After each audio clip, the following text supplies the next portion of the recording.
Hello and welcome. What does it mean to be dispossessed, to lose ancestral lands and struggle to keep culture and traditions alive?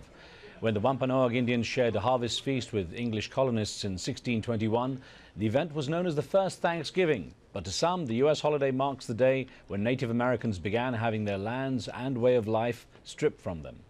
Over the next 200 years, as the US expanded its borders, many Native American tribes faced warfare and broken treaties, leaving large numbers homeless.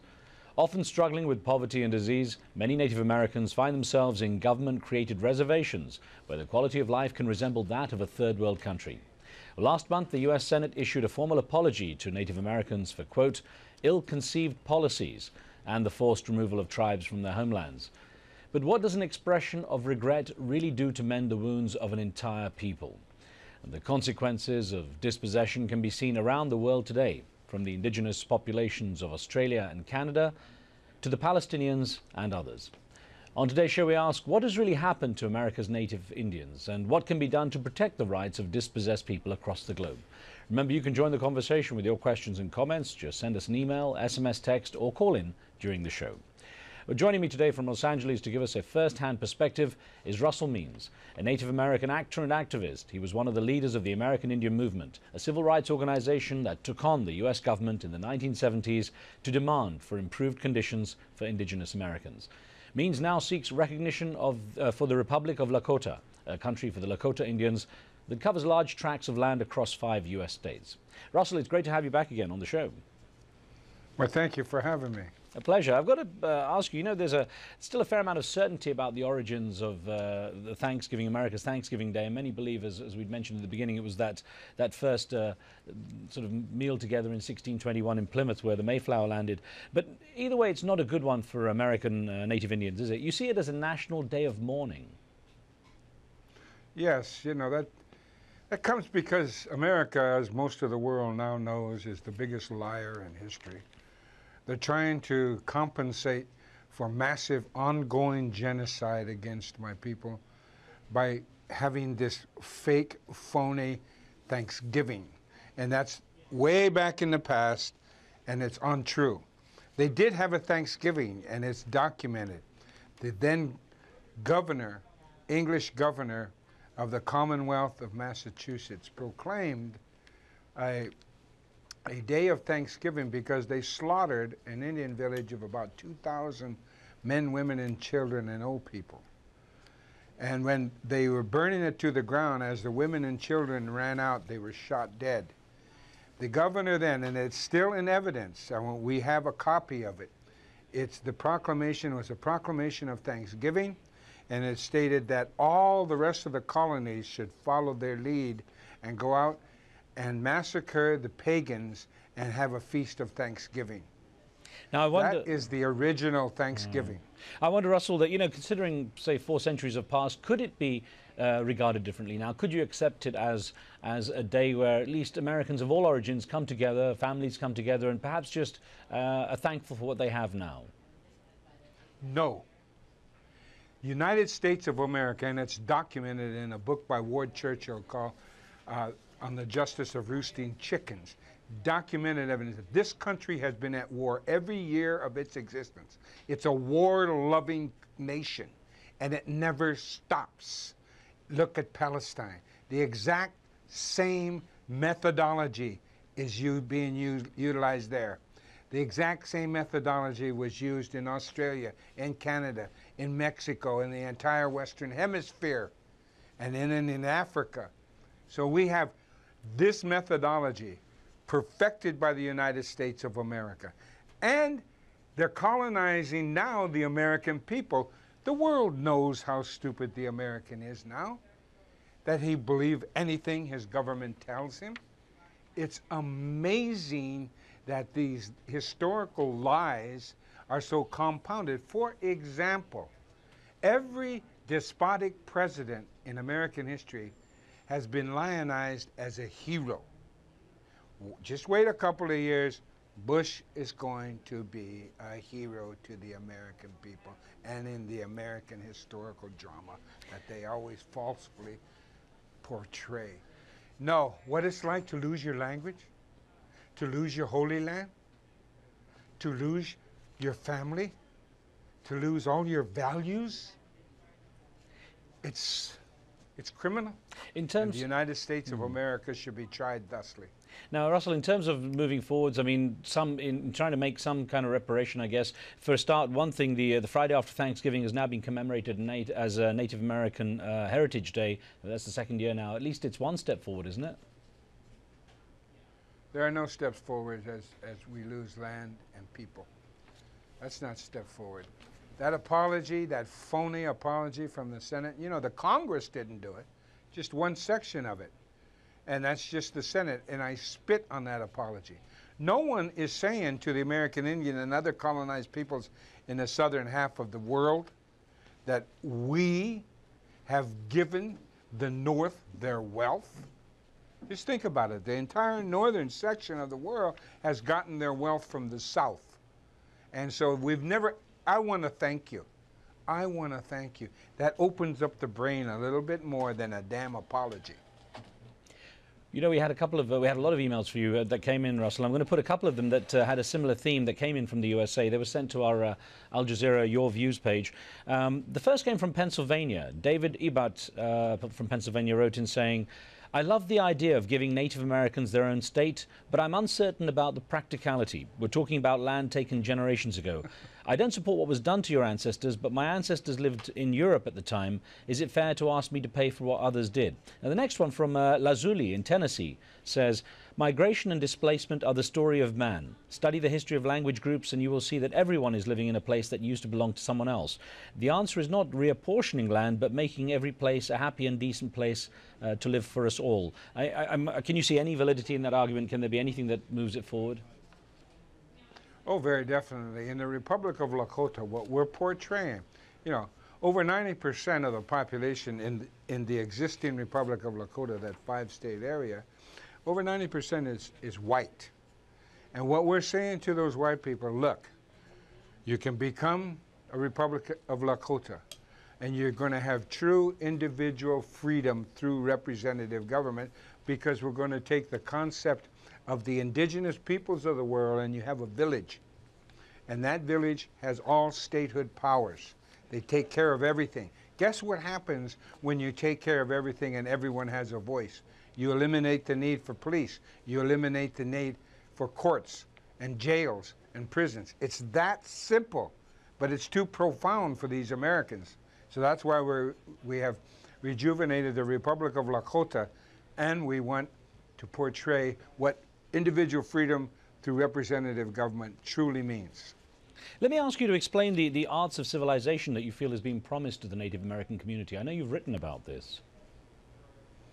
Yes, well, in the treaties, and that is a legal weakness within the courts of the United States of America, by the way, and we might take that legal route soon.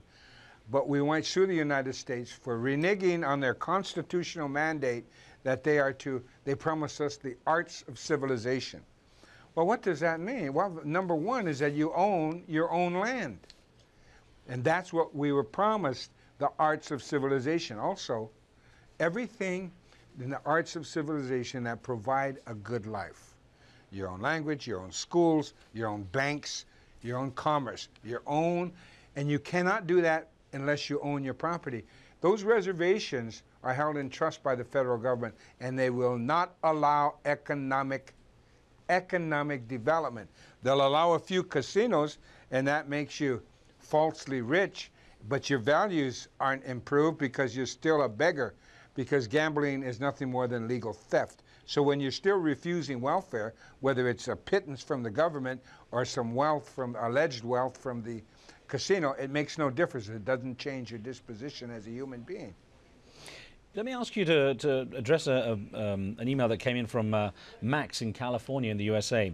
Max wrote in saying, while America tells other countries how to properly treat their minorities, she bears the mark of having abused and mistreated the people who are the natives of her land. A phrase I often heard while watching cowboys and Indian TV shows, white man speak with forked tongue. It seems true. Now, I know you're not a big fan of American presidents, but interestingly enough, when President Obama, the first black president of America, was making his inaugural speech, much of the world welcomed that address and felt it was sort of inclusive. But don't you feel that there was did you feel there was anything that at least would include Native Indian American tribes? Oh, no. Obama said it very carefully in his speech. I listened to it and I read it and I analyzed it. Just before he mentioned the Indians, he's mentioning how essentially America has become this melting pot of all races and that we've all now become Americans. And then he says, and I quote, "The lines of tribes will be diminished," and unquote. The lines of tribes will be diminished. Will, in his written speech, it said shall, but he said will. That is the statement of death. They're going to get rid of us. Listen, Obama is America's good cop. First we had the bad cop, Bush. Now we got the good cop. I call Obama the Manchurian candidate flim-flam man. He's out to swindle the world. However, thanks to the greedy bankers that control him, United States is going to default in the next few months. You watch, mark my words. Russell, we've got to take a very short break here. We're going to pause and come back to you in just a moment. More of our discussion with Russell Means when we return. Don't go away.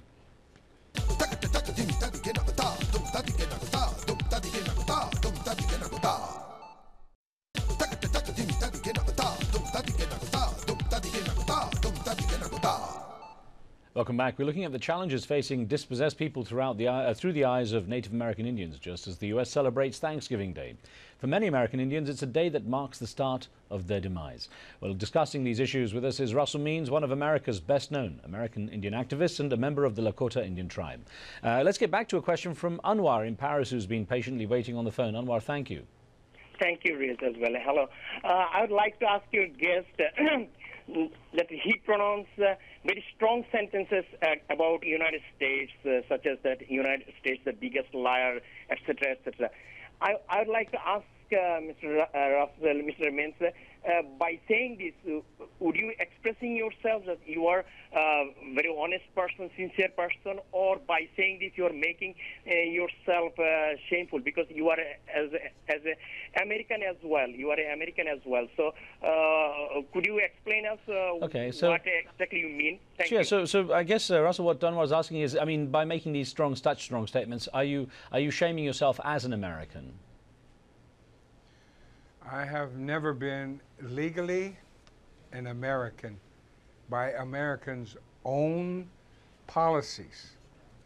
Anytime an American Indian lives on a reservation, he is no longer an American citizen.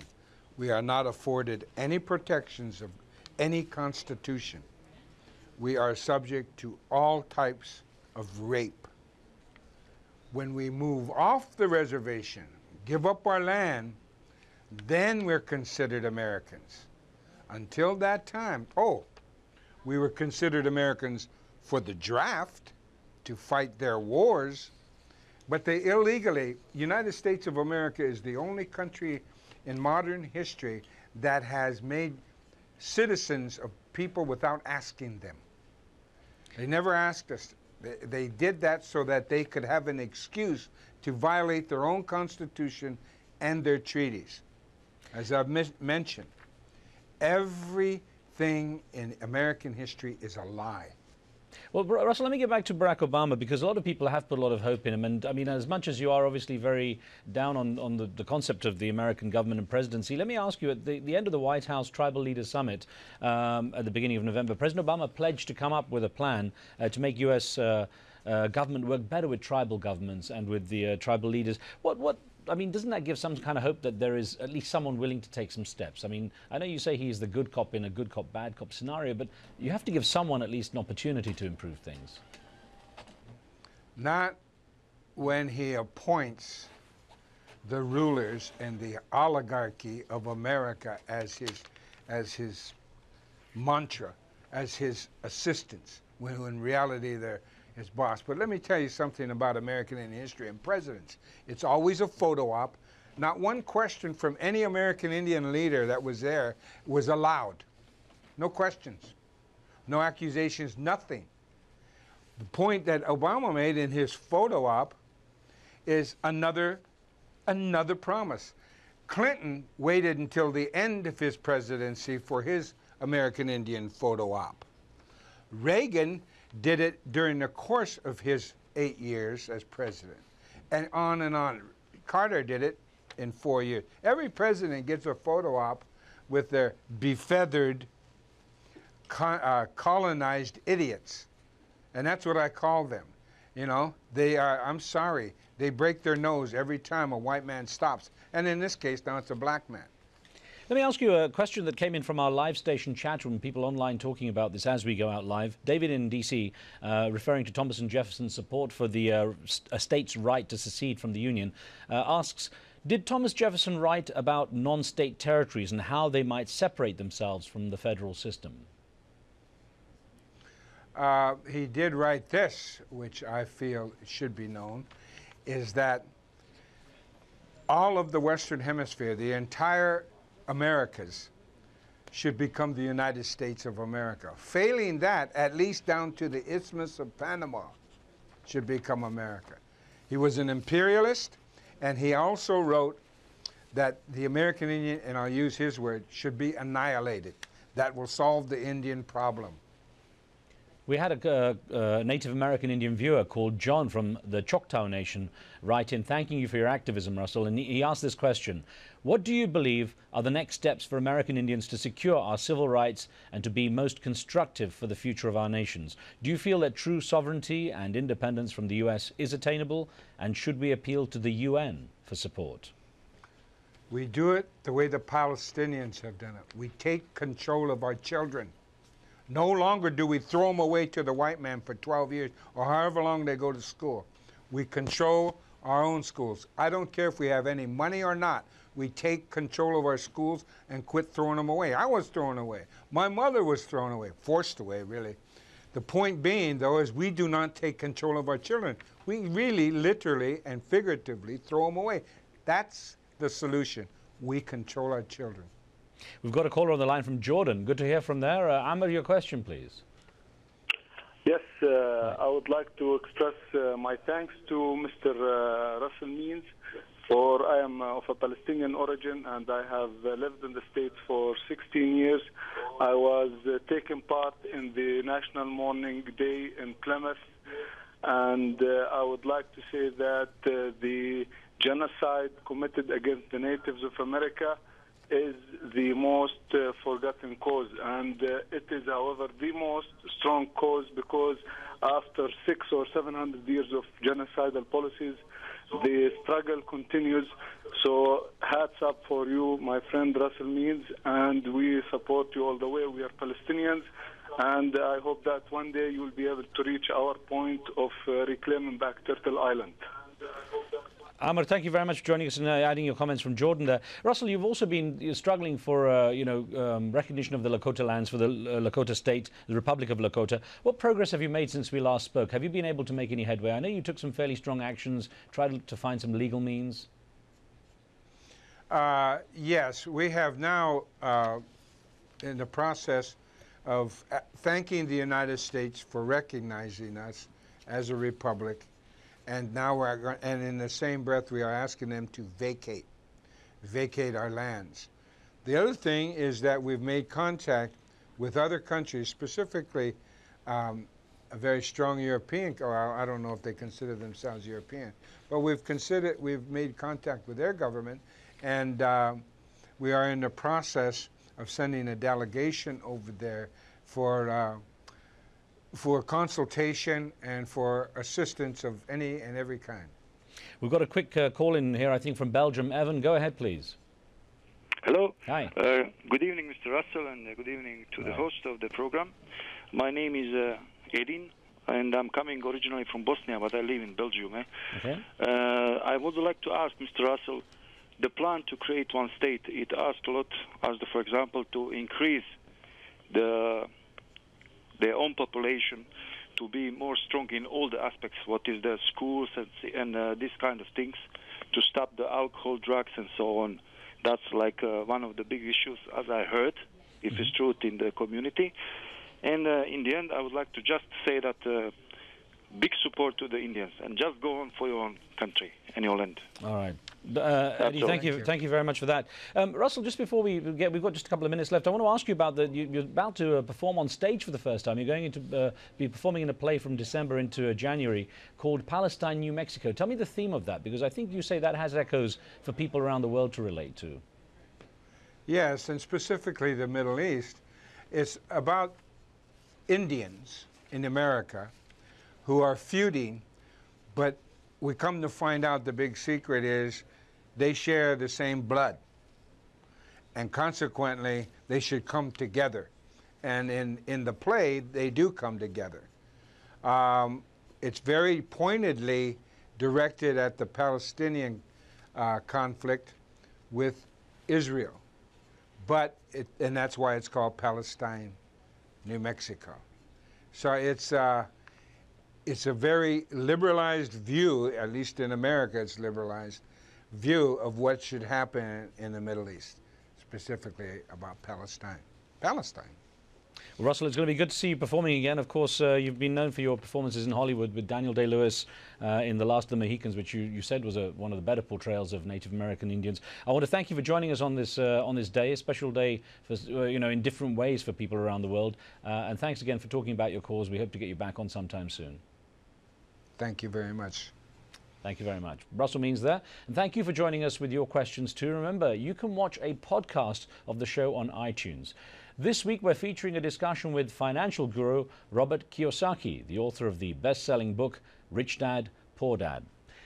On the next show, an Israeli historian turns basic Jewish history upside down and creates a totally new vision of a Jewish future. Shlomo Sand presents an alternative and highly controversial view of Israel's claim to the Holy Land. Make sure you see that show. There's going to be some interesting debate going with that. And send in your questions in advance, of course. You can send us emails or SMSs. From me and the team, we'll see you next time.